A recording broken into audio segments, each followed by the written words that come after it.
Back in 2010, you weren't finding it so easy in Bangladesh. Tell us what happened, because you and Rahul Dravid got into a remarkable email exchange. Yeah, having captained RCB in 2009 series, my first season in the IPL, we had Dravid, we had Kumble, we had Steyn, we had Cullis, we had Boucher, we had Ross Taylor, we had a very young Virat Kohli, and we had a really, really fun team, a real fun team, and a team that just gelled together. And it was the second season of the IPL, so the IPL was starting to gain a little bit of momentum. And in the IPL, as much as everybody likes to call it a cash cow, it's actually the most wonderful, wonderful place to learn, because you're sitting in a dressing room with Cullis. I was a batter. Thought Cullis was great. Sitting next to Rahul Dravid. Thought Rahul Dravid was unbelievable. The wall. The ability to watch these guys practice, how they conducted themselves off the field, is what made them so great. Their performances on the field reflected what they did off the field.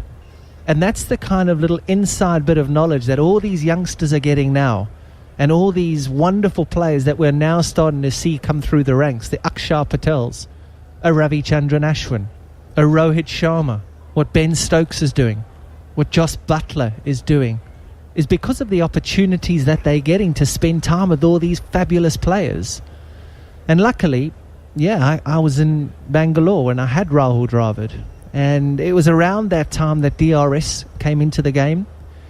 And if everybody remembers at the start of my career, particularly that Ashes in 2005, I used to hit Warne through the leg side regularly. Used to come down and just clip him through the leg side, and I remember being hit on the front foot on numerous occasions, and the umpires, he's 6'4", he's too tall, not out, can't be out. So I was pre-DRS a very leg side dominant player, incredibly leg side dominant, especially against the spinners, because that's where there were less fielders. There were more fielders on the offside, especially to the ball that was spinning away from me as a right-handed batter. So in that situation, it was easy. We go to Nagpur. Monty Panesar bowls to Sachin Tendulkar. Sachin Tendulkar gets hit on the pad. Alim Dar gives him out off the front foot.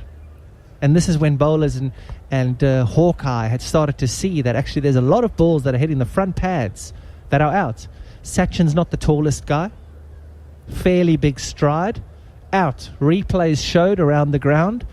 It was out. It was hitting the stumps. But that decision from Alim Dar was huge. Massive in the context of not just me, but all batters. Because umpires are now starting to see that actually front foot dismissals can happen against spinners. Doesn't matter how far forward you are. Hawkeye is telling us, as umpires, that these balls are tracking and hitting the stumps. So more deliveries or more balls and more wickets were happening because of that process. DRS then came in. They brought in another problem. Bat pad not out. We remember. You remember, Marky. Bat pad not out. Absolutely not out. So not only are you getting hit on the front foot, but also with bat pad coming in, anything that goes upstairs to the umpire after DRS started to feature, you as a batsman are looking at this thinking, it's not batsman's favour anymore. It is now, if you're out, you're out. So I needed to change my technique. I needed to stop hitting spinners through the leg side and thinking that because I was so big, because I had such a long lunge, that I would get away with it. No more. Dead and buried. You also needed to know that you needed to use your bat a hell of a lot more. You had to use your bat. The bat pad scenario was going to go upstairs. They'll refer it, it'll go upstairs, and things that they used to get away with, we're not getting away with anymore. So going on from that RPL, it was about trial and error and trying to find a process, trying to find a way where I thought, you know what, how do I work this out? Where do I work it out? And I was a bit dumbfounded because I couldn't find a method against left arm spin. I just couldn't find a method. I was really convinced that I just needed to hit the ball through the leg side. I was a hit the ball, use your bat and you'll get away with it. But sometimes you get done with flight. Just get done with flight. It was Shakib Al Hassan, wasn't it? It was all sorts. Yeah, they were serving them at breakfast, left-arm spinners. Oh, okay, yeah, I remember Suleiman Ben famously, of course. So left-arm spinners in general, not specifically on that Bangladesh tour. No, in general, it was just a method that I found really difficult because the way that which the ball was being delivered, the trajectory, it wasn't really the right arm leg spinners because they were bowling wicket to wicket. They came right arm over, and they were bowling down the line of my off stump, and the ball was always within the visual of my right eye and my left eye, meaning that the ball was always being delivered straight down my focus zone, straight down the tram lines of the wicket, whereas the left arm spinner comes real wide. So as a right-handed batter, he's coming real wide. He's outside my right eye. So anything outside my right eye, ordinarily I'm thinking leave. But then it starts to track to the stumps. And then you start to think, halfway down, you're starting to think, right, I have to play this. How do I play it? But when you're starting to think about a ball, normally or ordinarily a right-arm seamer comes in and he bowls you at in-swinger. An in-swinger clipping through mid-wicket all day long because I should track on that line. Whereas a left-arm spinner, he's bowling it from wide, so that's leave. Naturally, the brain says leave it. But you can't leave it because it now starts to track to your stumps. But when it pitches, it then goes away from you. So mentally, it was that process of trying to find a way where I didn't at first thought think leave, then hit leg side because it started to track towards my stump. I had to train my brain to hit it through the offside.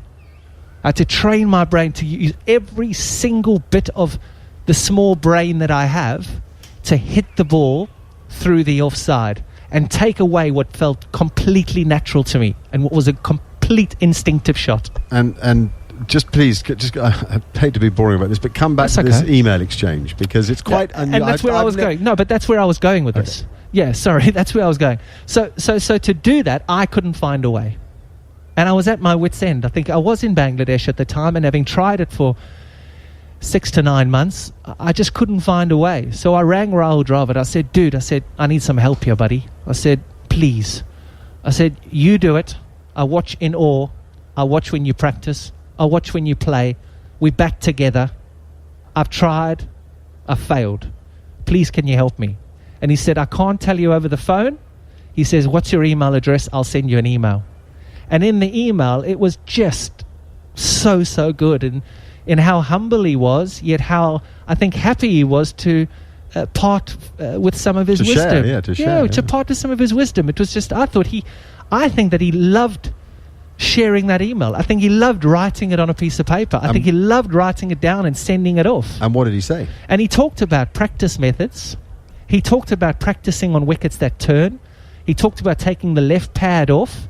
He talked about really focusing on hitting every ball. Taking it off, batting without a pad. Batting without a pad, so that you needed to use your bat, or else the cricket ball on the shin bone isn't a fun theory. It's not something that you fancy, it's not something you want, and it's not something that you enjoy. So you need to use your bat. But I think the most crucial part of what he said to me was hitting the ball through the offside.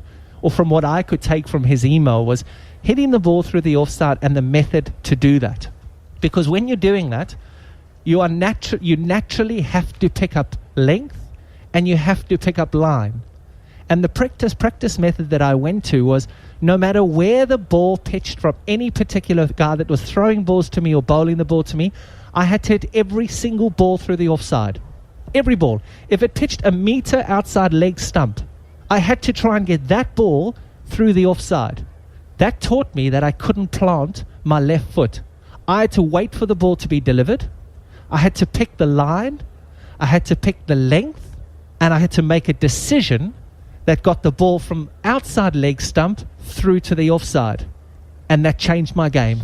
Dravid even said to me, he said, even more so when the ball's spinning into you, hit the ball through the offside.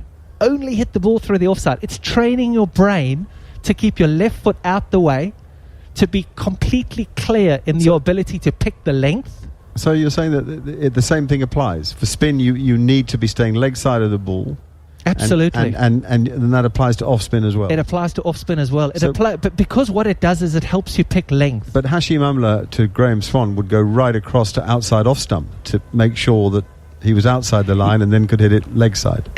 There's different strokes for different folks. Okay. Absolutely. Yeah. But the way that Dravid explained it, And what I had tried, because I tried that Umla theory, I tried to go across. I tried everything to think, no, you're dominant through the leg side. You got to keep hitting it through the leg side. Worked for Amla. Magnificent wrists. Fabulous player. But it didn't work. That didn't work for me.